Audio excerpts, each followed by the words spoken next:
Last year, Tested and I were invited behind the scenes of HBO's House of the Dragon during its season 2 production. We'll take you behind the scenes where craftspeople are painstakingly making props and weapons for the show. They're engineering dragon riding rigs and designing the iconic trappings of Westeros. Let's dive in.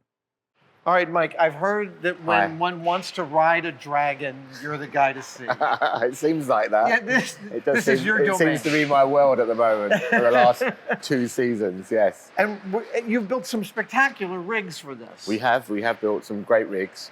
They're on the set at the moment. The gold star one right now is on the set being used. It looks like the actors have lots of fun on that. Well, you've got to install. You've got to make them comfortable while they're on it, right, because they've got to act and forget that they could fall off, really. So they've got to feel like comfortable and be happy with the way it moves, because it is quite. It can give you some up to 45 degrees. You've done a lot of. Which we moved away from the 6-axis. That's the six. Oh, you know, don't you? Yeah, the Stewart platform. Yeah, the Stewart platform. We had that. On Game of Thrones, that was the go-to motion base. Okay. But when we did House of the Dragon, that they asked us to provide a more dynamic movement, so we went for 3-axis. Okay. Which gives you a higher tilt angles. Yeah, higher tilt, 45. Yeah. And all that.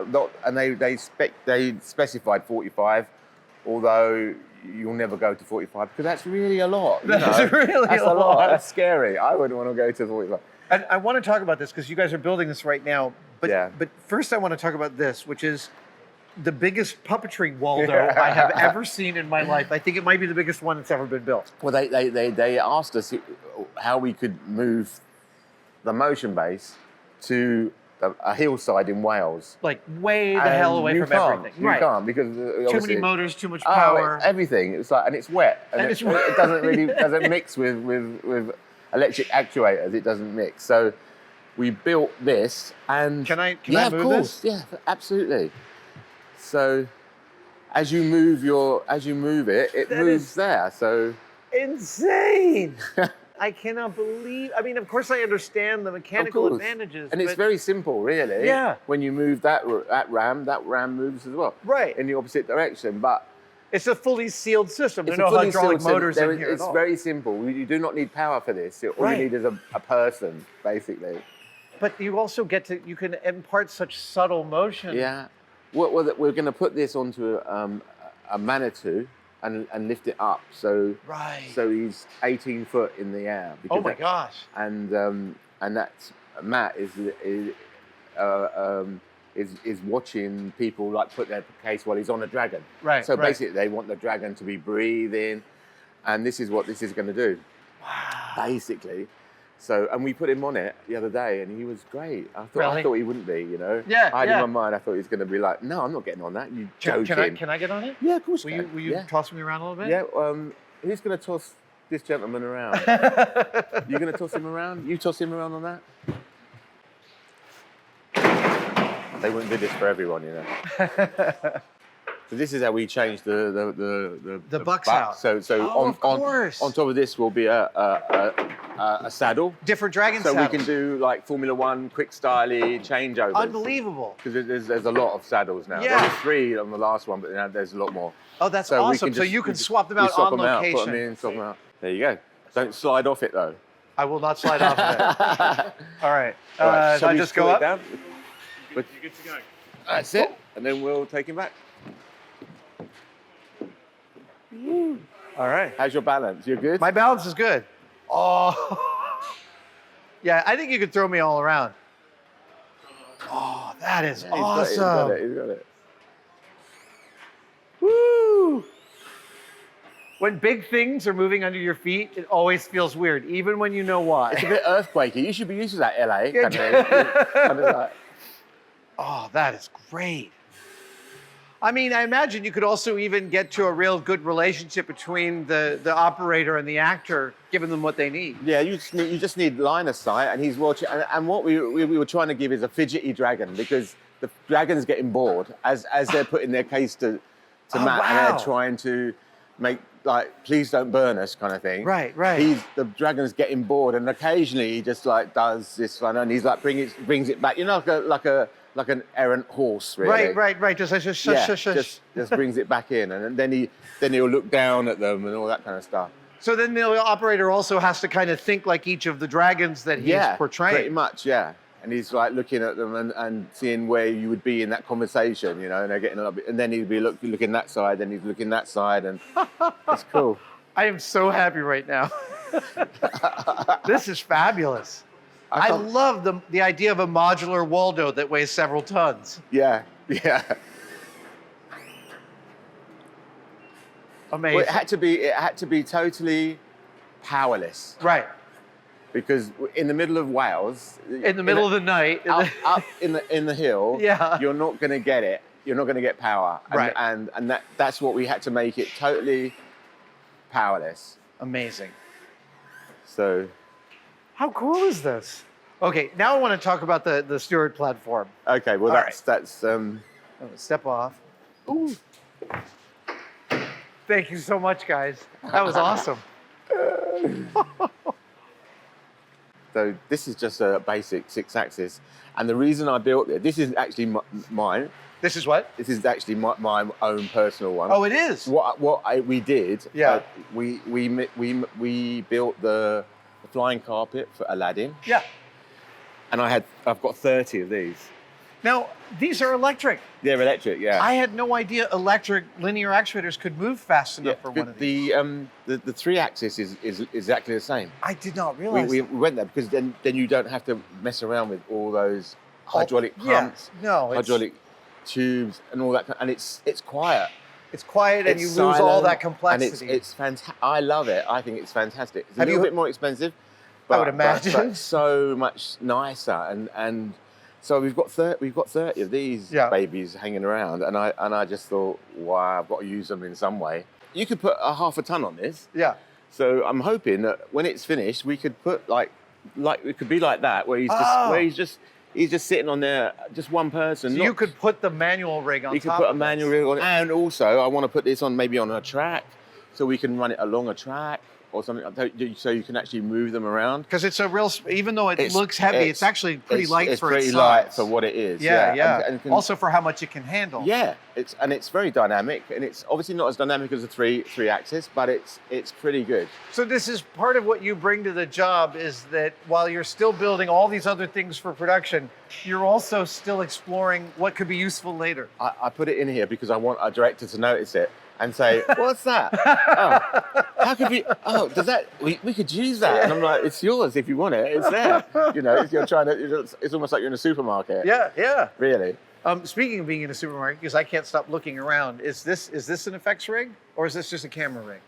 This is what we want to do is put, and if you've got time to go and see the flamethrower. I think we're seeing the flamethrowers. We want to put the flamethrower on that. Oh my God, the dragon! At some point, yeah. So when we get to the point where we're burning people, we want to move that around. So you're going to have a fully dynamic dragon strafe. And also tilt it. Oh, so wow.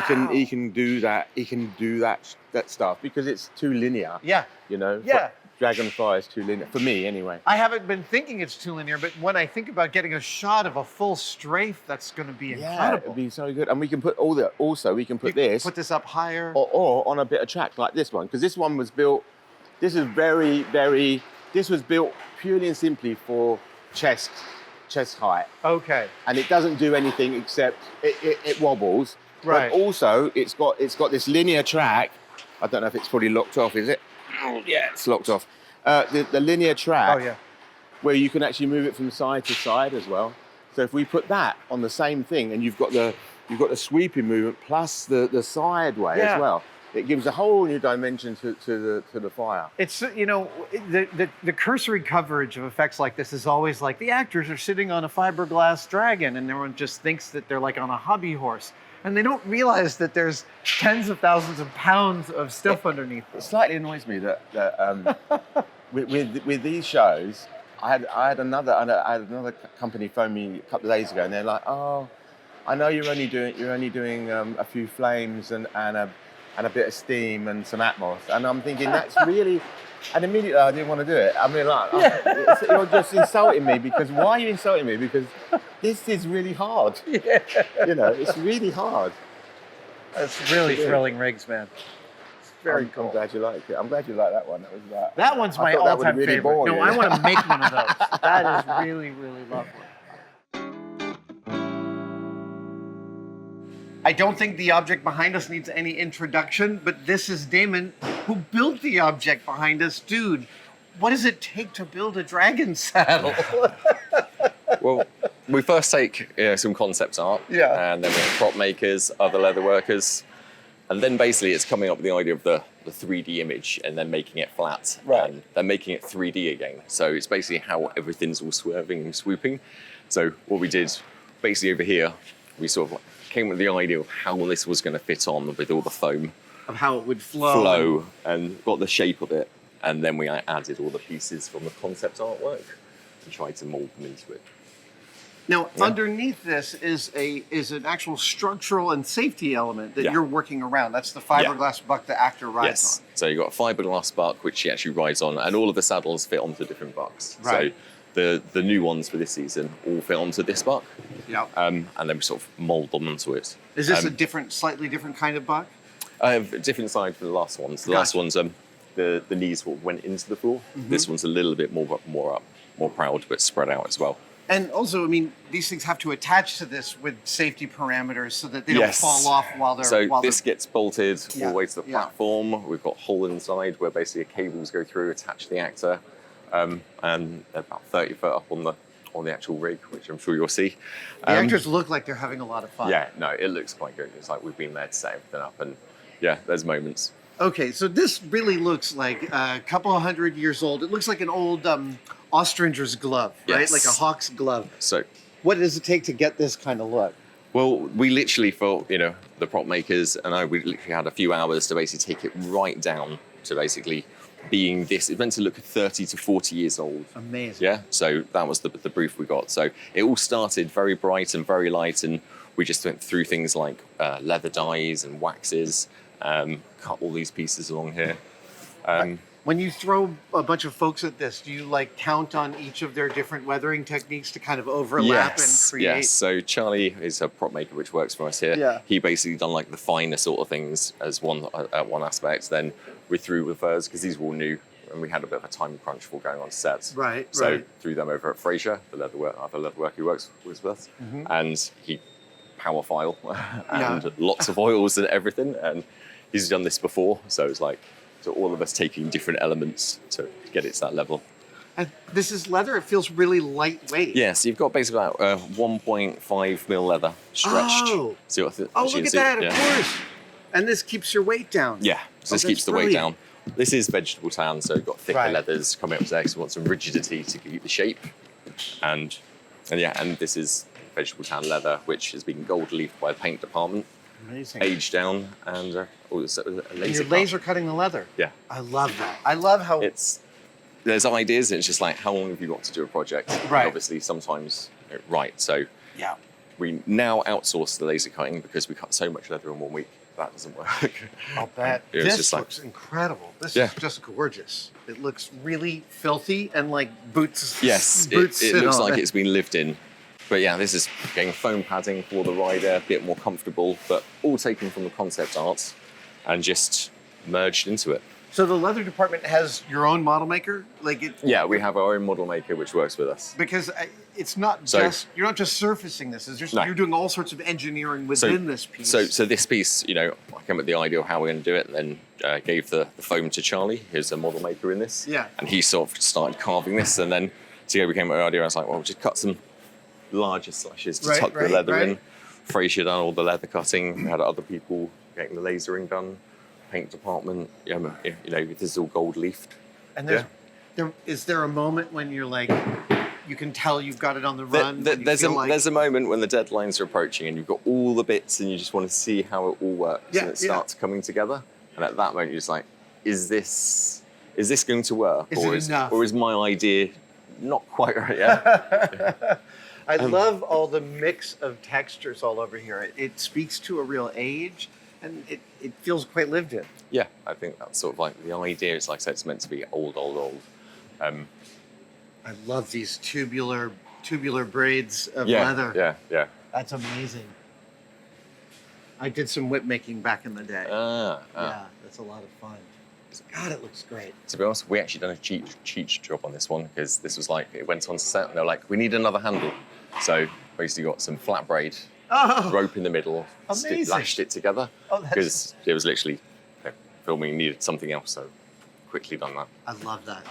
I'm always a fan of those decisions that come when you only have a couple of hours, right? Yes. The handles look amazing. This also looks like kind of different. Yeah. Obviously, all the handles basically. Obviously, you have the designer and graphics. It goes to graphics department, and these are all 3D printed. These are 3D printed. They look like cast iron. iron. Then they cast iron over the top here and here. Amazing. And it's all the metal work, and obviously all the metal work goes into the block. Right. Because that's why they're so.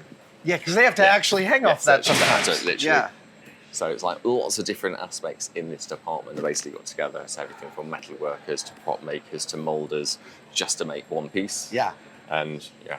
It's great. I watched so many Dragon rides last season, wondering what these look like up close. The other thing is these actually, so this actually comes off. So the whole of this just slides off the butt. It can come right off like a real saddle. And then we can put another one on. Oh, wow. Yeah. Oh, lovely. So even around here, it's like the back pieces, that sort of pulls open. You can see the cardboard part. Right. So the fiberglass underneath there. Dude, that is gorgeous. Thank you. It looks like you're having fun. It's really good fun. Last night we were finishing the last one. So, yeah, it was. I mean, it's like in your leather resume, you get to say Dragon saddles. I do get to say I've made Dragon saddles. That's pretty awesome. Dude, thank you so much. Thank you.